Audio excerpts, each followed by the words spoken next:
In business news, the real estate market is presenting a mixed bag of opportunities and challenges as the market adjusts to the adverse conditions precipitated by the COVID-19 pandemic.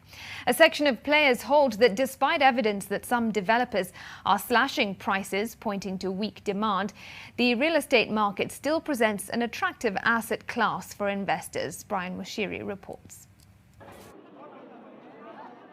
The real estate sector of the economy was valued at 675 billion shillings in the third quarter of 2020, being one of the few sectors which defied COVID-19 to post growth amidst tough economic conditions.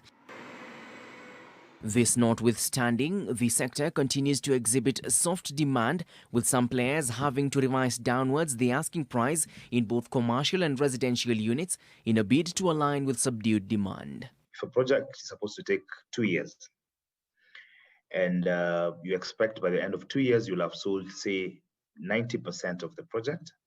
So if in 3 years' time this has not happened, you may want to balance your business case by extending discounts so that you're flowed, depending on how the market is at the moment.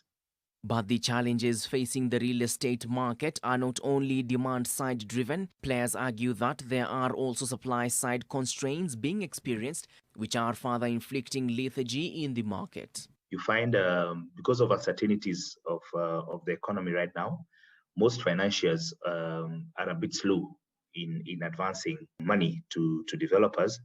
So you find also developers are also on a slowdown, especially based on their business when they would have wanted to finish. The challenges notwithstanding, there are emerging pockets of opportunity within the real estate market, which are allowing investors to generate compelling earnings. We're having quite a number of generic entities who are going to things like Airbnb, especially in the outskirts of the town, satellite towns. Talking about Naivasha, we're talking about areas like Syokimau.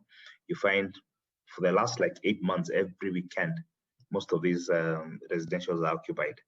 Brian Mushiri, NTV.